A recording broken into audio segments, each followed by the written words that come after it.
Olá, muito boa noite. Para quem está chegando hoje pela primeira vez, meu nome é Beth Rodrigues e esse é meu perfil, Disciplina Positiva Brasil. Nesse perfil eu falo sobre disciplina positiva, lógico, falo sobre educação de modo geral, mas principalmente essa educação que é respeitosa, que é encorajadora, empática e também outros assuntos relacionados à criação de filhos, à parentalidade, tá bom? Sejam bem-vindos. Hoje nós temos um tema interessante e é sobre o desenvolvimento da autonomia nas crianças. Eu coloquei de propósito nesse título crianças porque a gente imagina ou espera que os adolescentes e os adultos já sejam pessoas autônomas, né? E em relação ao desenvolvimento, esse pode ser responsabilidade tanto dos pais e mães quanto de profissionais. Então, por isso que eu coloquei crianças, mas também pode se referir a filhos e ou alunos, pacientes, tá? Bom, tem gente chegando, sejam todos muito bem-vindos. Estava fazendo aqui uma breve introdução sobre o tema de hoje. Então, o tema de hoje é sobre 5 ferramentas práticas para desenvolver autonomia em crianças. Bom, eu acho que o primeiro ponto é o tipo de liderança, né, ou de atuação desse adulto nessa interação com essa criança. Então, por exemplo, se for um pai ou uma mãe, é importante observar que tipo de estilo parental está sendo utilizado. Se for um professor ou professora em relação ao seu aluno, que tipo de estilo de ensino está sendo utilizado, né? E isso vale para outros profissionais também. Porque dependendo da metodologia, né, da estratégia que a gente escolhe utilizar com essas crianças, a gente vai desenvolver mais ou menos autonomia. Por exemplo, pais e mães que são só firmes demais, sem gentileza nenhuma, tendem a ser muito controladores, muito rígidos, muito autoritários e acabam utilizando até de punição para controlar e educar seus filhos.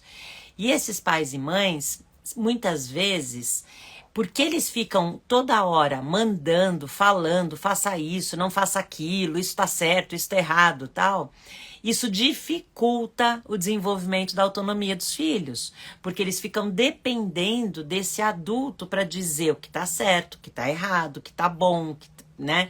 E ele acaba não desenvolvendo habilidades para ele próprio fazer esse exercício de autoavaliação, tá? Então, não é um estilo que favorece o desenvolvimento da autonomia.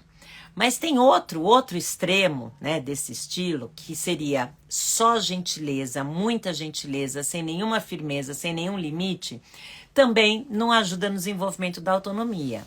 Porque geralmente são pais e mães que tendem à permissividade e a fazer demais pelos seus filhos. Ou no caso de professores, tem também professores que acabam fazendo demais pelos seus alunos. E aí acabam se tornando super protetores, mimando, exagerando nesses cuidados e não dando oportunidade dessa criança perceber que ela é capaz de fazer aquilo sozinha. Por exemplo, pais e mães que vestem os filhos que já poderiam se vestir sozinhos, que alimentam os filhos que já poderiam se alimentar sozinhos, que brincam com os filhos. Tudo bem, é importante a gente brincar com as crianças, mas muitas dessas crianças precisam aprender a brincar sozinhas, porque é isso que vai desenvolver a criatividade, né? E essa autonomia. E entre outras coisas, eu nem estou citando dormir sozinhos, ou enfim, né? Então a lista é grande. Então vejam que esse também é um estilo permissivo que não favorece o desenvolvimento da autonomia, porque são adultos, não necessariamente pais e mães, podem ser profissionais, que fazem demais pelas crianças, que não precisam nem se esforçar para aprender, para se desenvolver, porque já tem um adulto que está ali fazendo as suas vontades ou atendendo às suas necessidades também, né? Tem um outro estilo que a gente chama de negligente, que é a ausência de firmeza, de gentileza, de atenção. É aquele adulto ausente mesmo, negligente, que não assume a sua responsabilidade de educar, de orientar, de cuidar daquela criança. E, obviamente, isso aparentemente não desenvolve autonomia, mas da pior maneira desenvolve. Por quê? A criança acaba tendo que se virar sozinha, mas olha o perigo disso, porque é uma criança que talvez tenha que fazer a própria comida para se alimentar, talvez não consiga dormir, não consiga se acalmar, não consiga, sei lá, né, sobreviver. Esse é o ponto, por isso que esse é o perigo. Os adultos negligentes podem levar as crianças a sofrerem graves traumas, né? Situações assim, realmente até de chegar a óbito, né? Então não vamos nem entrar a fundo nessa seara, porque é muito triste. E tem pais e mães e adultos profissionais que conseguem ser firmes e gentis ao mesmo tempo. Então, essa é a primeira ferramenta prática que eu queria mencionar para você conseguir desenvolver autonomia nas crianças, sejam eles seus filhos, sejam eles seus alunos. É ter essa liderança que é firme e gentil ao mesmo tempo. A gente chama na psicologia de autoritativa. Então, ela não é autoritária, não é permissiva, não é negligente. Ela é equilibrada. Ela é o que a gente também chama, na disciplina positiva, de gentil e firme ao mesmo tempo, tá? Então, vou dar um exemplo dessa primeira ferramenta prática, que é ser gentil e firme ao mesmo tempo. As famosas, já são até famosas por aí, escolhas limitadas da disciplina positiva. Por quê? No estilo autoritário, fica comigo até o final que você vai entender melhor, finalmente, do que significa. Porque tem gente aí que acha que está explicando, mas que está mais confundindo a cabeça das pessoas do que realmente explicando o que é isso, tá? Então vamos lá. No autoritarismo, a gente tem... não tem escolhas, as crianças não têm escolha nenhuma. Então a gente tem ausência de escolhas, ausência de liberdade. Na permissividade, eles têm escolhas ilimitadas, têm escolhas demais o tempo todo, e também não é sobre isso, porque escolhas ilimitadas não ensina limites, não ensina regras. Esse adulto não sabe dizer não. E todos os adultos precisam saber dizer não, porque tem hora que a gente precisa usar do nosso conhecimento, né, de adulto, da nossa maturidade, para dizer não para certas coisas, né, certos comportamentos inadequados das crianças. Inadequados no sentido de que não são socialmente aceitáveis, né? Então, por exemplo, comportamentos agressivos, você não vai deixar seu filho bater em você, você não vai deixar seu filho bater em ninguém, aliás, né? Você não vai deixar seu filho quebrar objetos, danificar coisas, né? Então, é por isso que a gente precisa saber dizer não e por isso que esse estilo não é... Então, aqui tem escolhas, no autoritarismo, escolhas... não tem escolhas, aqui tem escolhas ilimitadas e o que a gente quer defender é, por exemplo, um jeito gentil e firme oferecer escolhas limitadas. Porque quando a gente oferece duas opções que são razoáveis para você adulto, para a criança, para todas as pessoas envolvidas, tudo bem. Você não vai ser maluco de oferecer alguma coisa do tipo, você quer ir ou não para a escola? Você quer tomar o remédio ou não quer tomar o remédio? Você quer dormir ou não quer dormir? Isso não, né? Porque você não está oferecendo alguma coisa que seja ruim para a criança. Você vai oferecer opções respeitosas, razoáveis para todos. E se ele escolher, por exemplo, tomar o remédio no copinho ou na colherzinha, eu sempre gosto de dar esse exemplo, tudo bem, para você tanto faz se é copinho ou se é colherzinha, contanto que ele tome o remédio. E isso não é manipular as crianças, porque isso é ensinar atenção, 2 pontos, tem um monte de coisa. Ensina a fazer escolhas, a tomar decisões, a ser responsável com as decisões e escolhas que você fez. Assumir a responsabilidade significa... Se você errar por qualquer motivo, assumir, né? Puxa, eu posso escolher, por exemplo, tomar um remédio direto na colher ou num copo de água diluído em água, né? Se eu escolhi a colher e eu falo, ai, tava amargo, filho, tava amargo. Ponto. Porque ele precisa entender que ele escolheu direto na colher sem ser diluído em água. Sendo que eu tô imaginando que é um remédio que pode acontecer isso, né? Percebem? Então, olha quantas coisas. Nós estamos ensinando responsabilidade. Nós estamos ensinando tomada de decisões sábias. Estamos ensinando a fazer escolhas, né? E só tem um jeito deles aprenderem a desenvolver a autonomia. É primeiro aprendendo a fazer escolhas. Então, já falei a primeira ferramenta prática, que é ter uma liderança gentil e firme. Dei um exemplo através das escolhas limitadas, porque isso ensina um monte de habilidades, incentiva a responsabilidade, incentiva a autonomia, né, e a capacidade de resolver problemas. Ensina a resolução de problemas e agora eu vou continuar ensinando outras ferramentas práticas para que também desenvolvem a autonomia das crianças. Como, por exemplo, ensinar. A gente usa na disciplina positiva uma frase que é investir em treinamento. Esse treinamento não é necessariamente um treinamento, é um ensino, é a prática.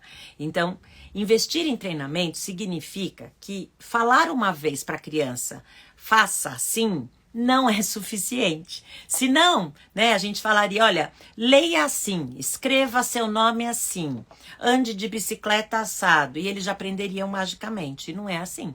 A gente, quando ensina alguma coisa, tem várias etapas. Eu vou resumir em quatro etapas. A gente primeiro, nós adultos fazemos aquilo. E enquanto nós estamos fazendo, a gente está explicando como nós estamos fazendo aquilo e a criança aprende. Olha, vou dar um exemplo simples. Como colocar a água num copo? Filho, olha, você segura o copo, como o seu copo, a sua mão é pequena para esse copo, você nunca vai dar um copo de vidro para uma criança pequena, lógico, né? Mas estou imaginando aqui que é um copo proporcional ao tamanho da mão dela, você vai falar, com uma mãozinha você segura o copo, mantém ele apoiado na mesa para ficar mais fácil para você, segura para ele não sair do lugar. Com a outra mão você pega essa jarra, que é também possível dessa criança segurar essa jarra sozinha com uma mão. E aí você despeja com cuidado, devagar, a água dentro do copo. Você percebeu que a mamãe está esperando despejar e que não está... Entenderam? Você vai falando como faz aquilo enquanto você faz. Esse é o primeiro passo. Segundo passo, você faz junto com a criança. Você fala para ela, por exemplo, você segura o copo e a mamãe derruba o líquido dentro do copo. Ou eu seguro o copo, você derruba, né? Quantas mais vezes você praticar cada etapa, melhor para a criança. Primeira etapa, ele vê você fazendo e ouve a sua explicação, à medida que você vai fazendo. Segunda etapa, vocês fazem juntos. Cada um pode fazer alternadamente diferentes coisas. E você vai dando feedback. Isso, você está segurando direitinho, muito bem, você conseguiu encher sem derramar. Olha que coisa boa, não saiu nenhuma gotinha fora do copo e assim por diante, tá? Terceira etapa, a criança faz e você vê ela fazendo e vai dando feedback. Isso, filho, coloca mais perto. O que precisa agora para não deixar cair fora? Isso, você se lembrou de apoiar no copo e assim por diante, tá? Terceira etapa é você deixar a criança fazer sozinho, porque ela já praticou bastante com você, e você dá um feedback de estar fazendo o que está fazendo direito, o que ainda pode melhorar. Só aí, depois de várias práticas, é que você vai sentir segurança para deixar essa criança fazer sozinho. Só aí que chega no quarto passo. Então, investir em treinamento significa ter paciência para desenvolver muitas habilidades. Você pode ensinar a andar de bicicleta desse jeito, você pode ensinar a colocar, né? Entenderam? A lista é gigante. Existem centenas de habilidades que a gente pode ensinar as crianças a abotoar um casaco, a lavar a cabeça, a lavar as mãos. Dependendo da idade, você vai ensinar, né, de acordo com aquela faixa etária, de acordo com aquela fase do desenvolvimento, aquela habilidade desta maneira. Então, a segunda ferramenta prática para desenvolver a autonomia é ensinar como fazer coisas. Como a criança pode comer sozinha, como a criança pode se vestir sozinha, como a criança pode colocar, né, a bebida no copo sozinho e assim por diante, tá? Então, investir em treinamento. Terceira, essa daqui é um pouco mais elaborada, ela é excelente para escolas, por isso que eu sei que eu estou falando com profissionais da educação também, se chama roda de escolhas, pode ser feita em casa também. Roda de escolhas é aquele gráfico de pizza, conhecem? Aquele que parece assim, você corta um papel num círculo, divide em 4 partes ou 6 partes, dependendo da idade da criança, né? Quanto menor, isso a partir dos 3 anos, tá? Porque a criança vai precisar desenhar. Ou você desenha e ela identifica o desenho. Então, o que é a roda de escolhas? Primeiro você escolhe junto com a criança alguma dificuldade, qualquer da criança. Pode ser, por exemplo, uma criança que não sabe do que pode brincar sozinha, já que ela não pode assistir desenhinho na tela, né? Ou não pode jogar nenhum joguinho na tela, porque aquele horário, aliás, criança menor de 2 anos nem deveria, né? Mas vamos lá. Então, você faz uma lista com as crianças de alternativas de brincadeiras. E isso pode virar uma roda de escolhas de brincadeiras. Vamos supor que é uma criança que tem, assim, costuma ter ataques de raiva. Então, você faz uma roda de escolhas da raiva, de 4 ou 6 opções de coisas que ela pode fazer quando sentir raiva. Sem ser bater na pessoa, bater em alguém, se machucar, se jogar no chão, entendeu? Então, coisas que são respeitosas, que não machucam ninguém, nem a eles próprios, e que pode ajudá-los nesse processo de autorregulação. Ou vamos supor que o seu filho, a sua filha, o seu aluno tem uma dieta restritiva, não pode comer determinados alimentos com glúten, por exemplo.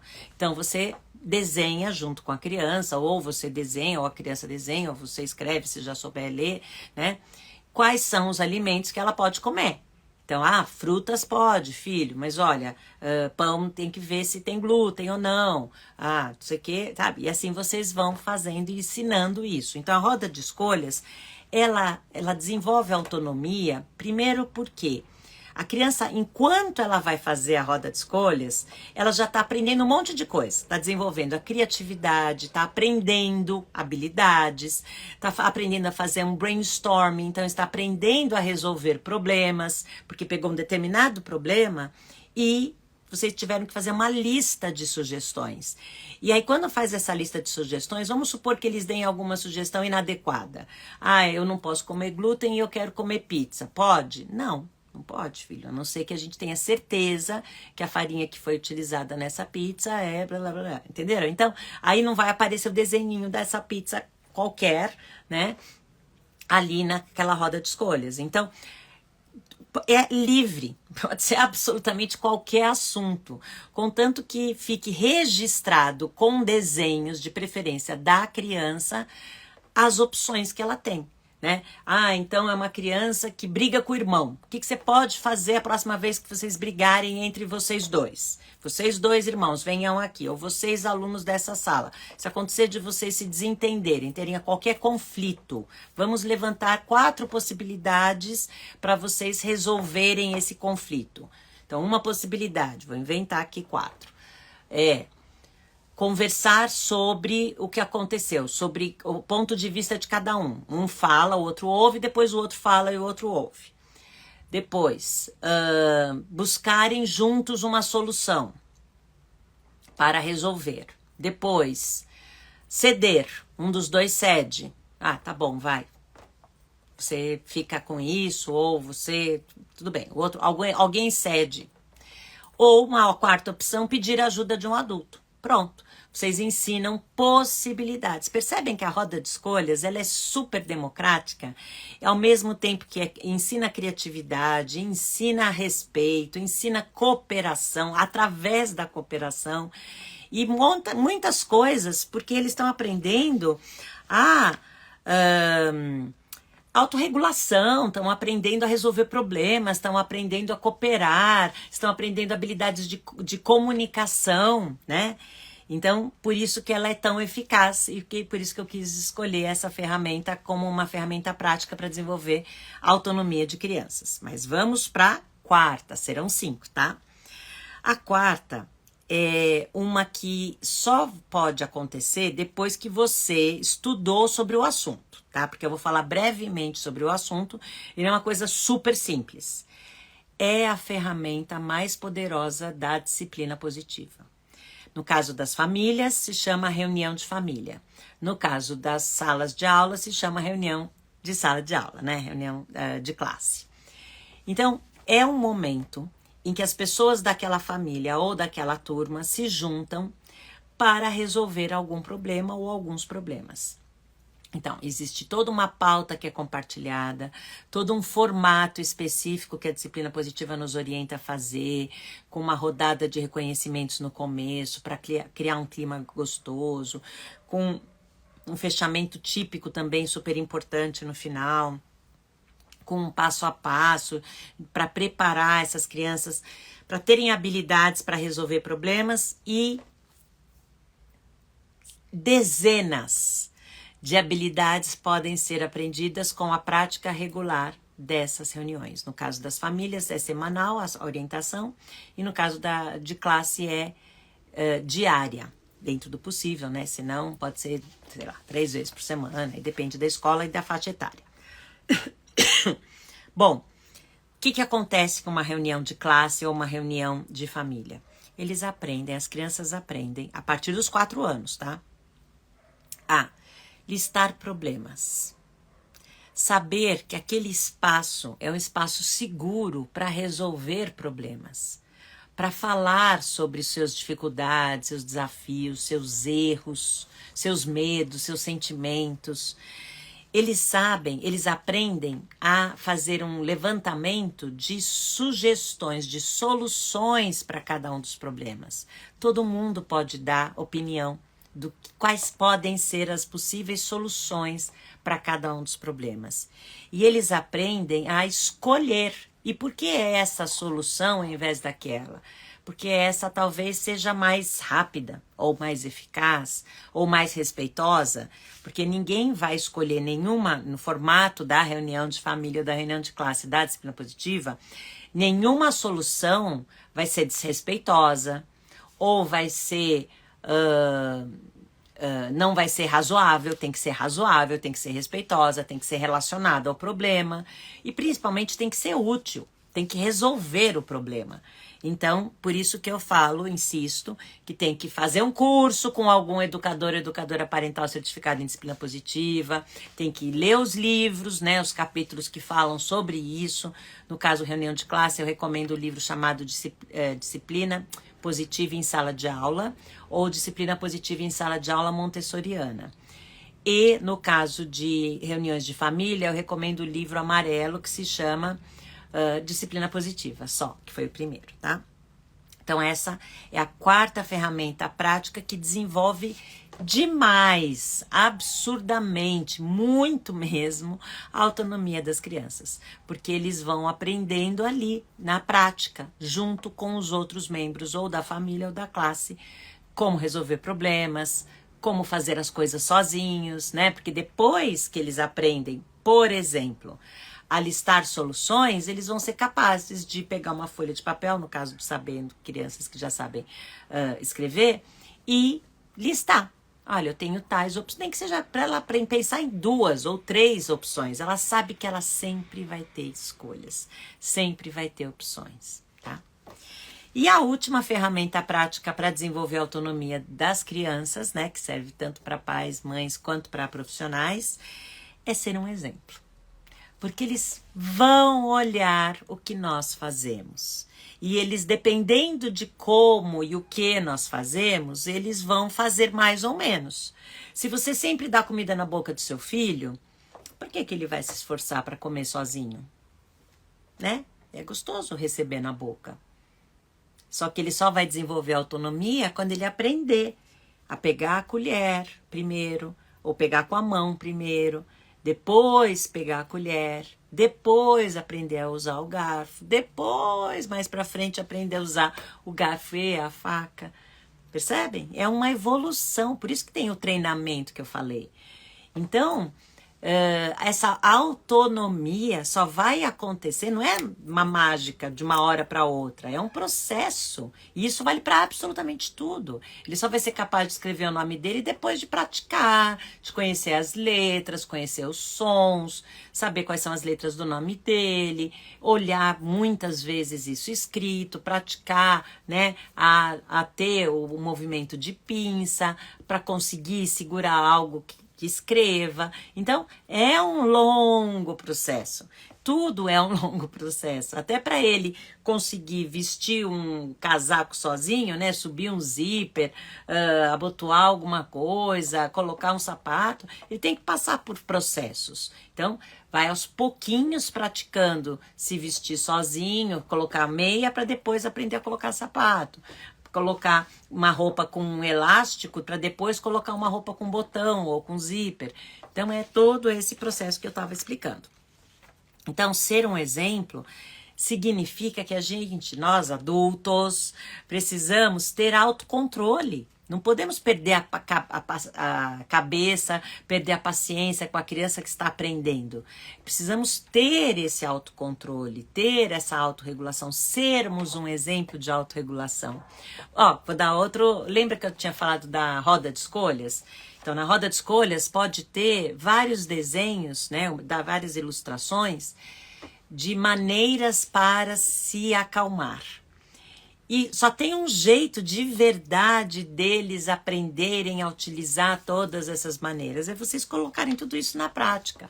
É ensinar, investir em treinamento para ensinar como se acalmar, fazendo, demonstrando que você, adulto, também respira fundo.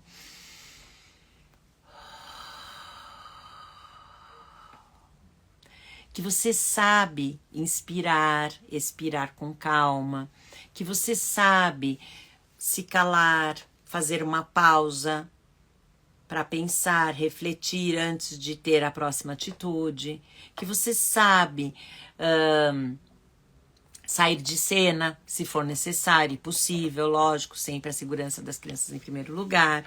Então, isso vale para outras habilidades, né? Você quer ensinar para o seu filho organização, que seja uma pessoa que saiba guardar, né? Então, aquela história do tirou, guardou, abriu, fechou, usou, devolveu, né? Então, eles só vão aprender a fazer essas coisas se eles perceberem esse mesmo movimento, essa mesma atitude dos adultos. O adulto também, quando, vou inventar, tira a água da geladeira, devolve depois de se servir. Quando,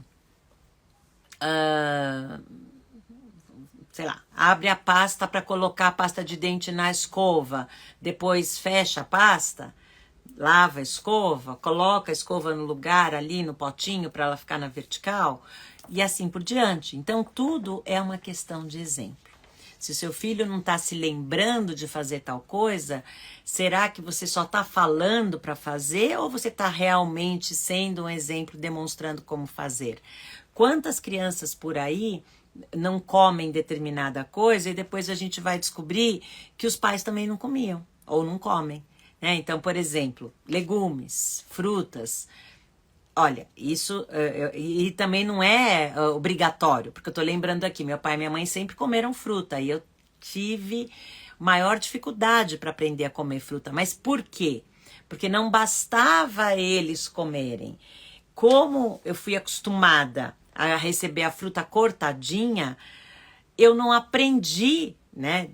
De criança, demorou para eu aprender a descascar a fruta eu mesma, a importância de comer várias porções de frutas ao longo do dia, e isso tudo influenciou na minha dieta. Eu estou trazendo um exemplo pessoal só para mostrar qual a importância da gente fazer isso e começar a desenvolver essa autonomia na infância. Por isso que o título escolhido foi Ferramentas Práticas para Desenvolver a Autonomia nas Crianças.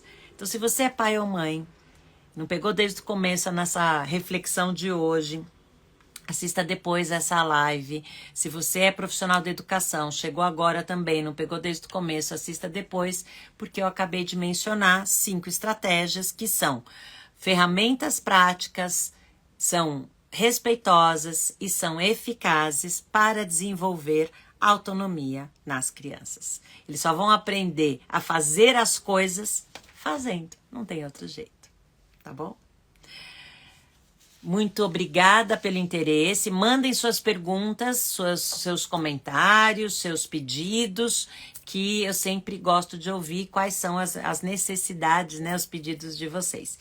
E quero informar que a partir da semana que vem eu vou tirar 3 semanas mais ou menos de férias, porque eu vou fazer 2 viagens, uma viagem para visitar familiares, meus enteados, minha filha, meu netinho, e vou também para um congresso internacional, me apresentar nesse congresso, e por isso, durante essas 3 semanas, os meus conteúdos serão mais em formato de texto e de vídeo. Eu não terei lives ao vivo como estou fazendo com vocês hoje.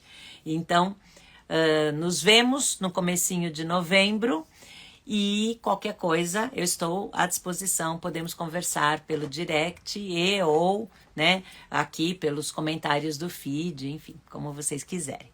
Quem que precisar e quiser falar comigo por WhatsApp, também é só pedir meu WhatsApp no direct que eu passo e aí a gente pode conversar lá, por lá. Até a próxima. Obrigada. Fiquem bem.